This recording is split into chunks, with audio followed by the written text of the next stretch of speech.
warahmatullahi wabarakatuh dan salam sejahtera saudara-saudari rakyat Malaysia yang saya kasihi. Malam ini sekali lagi saya berada di hadapan saudara-saudari sekalian untuk memaklumkan situasi semasa ancaman wabak COVID-19 yang telah pun menimbulkan kebimbangan bukan sahaja di Malaysia, malahan di seluruh dunia. Sehingga kini wabak COVID-19 telah merebak di 135 buah negara. Seramai 162,711 orang telah pun disahkan positif COVID-19 ini di seluruh dunia. Daripada jumlah ini, seramai 6,443 orang telah meninggal dunia. Di Malaysia telah berlaku peningkatan kes COVID-19 secara mendadak, iaitu 190 kes semalam, disusuli 125 kes baru pada hari ini, menjadikan jumlah keseluruhan individu yang dijangkiti wabak ini adalah sebanyak 553 orang. Daripada jumlah tersebut, seramai 511 orang sedang pun dirawat di hospital, manakala 42 orang telah pun pulih. Kerajaan memandang serius situasi semasa ancaman virus berbahaya ini, terutamanya perkembangan gelombang yang kedua. Keutamaan kerajaan kita pada masa ini adalah untuk mencegah penularan baru wabak ini yang dibimbangi akan menjangkiti lebih ramai rakyat. Situasi semasa wabak ini memerlukan tindakan drastik diambil bagi memulihkan keadaan secepat mungkin. Dan untuk itu kerajaan memutuskan untuk melaksanakan Perintah Kawalan Pergerakan mulai 18 Mac 2020, iaitu lusa, hingga 31 Mac 2020 di seluruh negara. Perintah kawalan ini dibuat di bawah Akta Pencegahan dan Pengawalan Penyakit Berjangkit 1988 dan Akta Polis 1967. Perintah Kawalan Pergerakan ini meliputi pertamanya ialah larangan menyeluruh pergerakan dan perhimpunan ramai di seluruh negara, termasuklah aktiviti keagamaan, sukan, sosial dan juga budaya. Dan untuk menguatkuasakan larangan ini, semua rumah ibadat dan premis perniagaan hendaklah ditutup, kecuali pasar raya, pasar awam, kedai runcit dan kedai serba yang menjual barangan keperluan harian.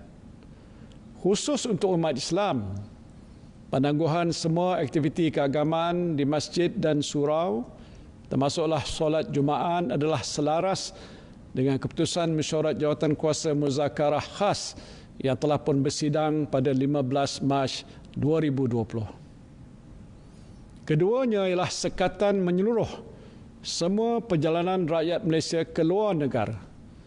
Bagi yang baru pulang daripada luar negara, mereka dikandaki menjalani pemeriksaan kesihatan dan melakukan kuarantin secara sukarela atau dalam bahasa Inggerisnya self-quarantine selama 14 hari. Ketiga, sekatan kemasukan semua pelancong dan pelawat asing ke dalam negara.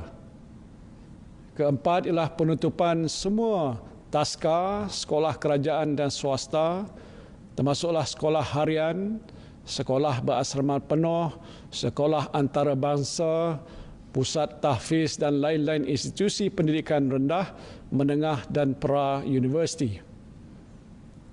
Kelima ialah penutupan semua institusi pendidikan tinggi, IPT awam dan swasta, serta institut latihan kemahiran di seluruh negara. Dan keenam, penutupan semua premis kerajaan dan swasta, kecuali yang terlibat dengan perkhidmatan penting negara ataupun essential services, iaitu air, elektrik, tenaga, telekomunikasi, pos, pengangkutan, pengairan, minyak, gas, bahan api, pelincir, penyiaran, keuangan, perbankan, kesihatan, farmasi, bomba, penjara, pelabuhan, lapangan terbang, keselamatan, pertahanan, pembersihan, peruncitan dan bekalan makanan. Saya sedar bahawa saudara dan saudari mungkin merasakan bahawa tindakan yang diambil oleh kerajaan ini menimbulkan kesulitan, kesukaran untuk saudara-saudari menjalani kehidupan seharian. Namun tindakan ini mesti diambil oleh kerajaan untuk membendung penularan wabak COVID-19 yang berkemungkinan meragut nyawa rakyat negara kita ini. Kita telah melihat peningkatan wabak COVID-19 secara mendadak daripada puluhan orang yang dijangkiti virus ini kepada ribuan orang dalam satu masa yang begitu singkat di beberapa buah negara lain. Sudah pasti saudara dan saudari tidak mahu keadaan yang sama berlaku di negara kita. Kita tidak boleh menunggu lebih lama sehingga keadaan menjadi lebih meruncing dan tindakan drastik perlu diambil dalam kadar yang segera untuk menyekat penularan wabak ini dengan cara menghadkan pergerakan orang ramai.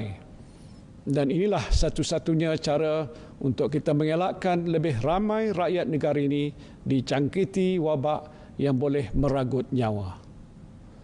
Saya harap saudara-saudari dapat bersabar menghadapi dugaan ini. Jangan panik, juga jangan rasa cemas dan sentiasalah bertenang.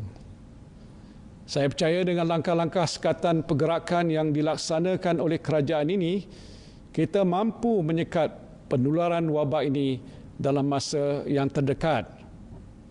Kita telah melihat beberapa buah negara yang mengambil langkah yang agak drastik untuk mengawal penularan wabak ini seperti negara China yang telah menunjukkan penurunan mendadak kes-kes jangkitan COVID-19 ini. Saya juga ingin memberikan jaminan bahawa bekalan bahan-bahan makanan, keperluan harian dan juga penjagaan kesihatan termasuklah toping muka adalah mencukupi. Saya telah pun mengarahkan Kementerian Perdagangan Dalam Negeri dan Hal Ehwal Pengguna agar sentiasa memantau situasi bekalan makanan dan keperluan harian di pasaran di sepanjang tempoh Perintah Kawalan Pergerakan ini berkuat kuasa. Saya merayu kepada saudara dan saudari agar sentiasa mematuhi Perintah Kawalan Pergerakan ini. Ini adalah tanggungjawab kita bersama yang mesti kita laksanakan sebagai rakyat yang prihatin terhadap keluarga kita, masyarakat kita dan negara kita. Saya juga ingin memaklumkan bahawa sidang khas Majlis Keselamatan Negara akan bermesyuarat setiap hari untuk memantau dan mengawasi situasi wabak COVID-19 ini. Saya sendiri akan mempromosikan mesyuarat ini dan juga memaklumkan kepada saudara-saudari perkembangan situasi wabak COVID-19 dari semasa ke semasa.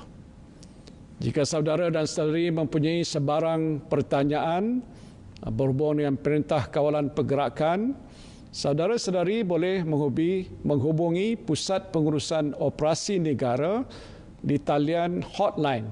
Nombornya 03-8888-2010. 03-8888-2010 bermula jam 12 tengah hari esok. Saya mengambil kesempatan ini untuk mengucapkan jutaan terima kasih kepada semua petugas kesihatan, penjawat awam dan semua pihak yang telah bertungkus lumus bekerja siang dan malam untuk membendung wabak ini. Saya berdoa agar saudara dan saudari sekalian akan terus cekal dan tabah dalam menjalankan tugas untuk negara demi memastikan keselamatan dan kesejahteraan rakyat di negara ini senantiasa terpelihara. Akhir sekali, saya berdoa agar saudara dan saudari sekalian senantiasa diberikan perlindungan oleh Allah Subhanahu wa taala. Wabillahi taufiq wal hidayah. Assalamualaikum warahmatullahi wabarakatuh.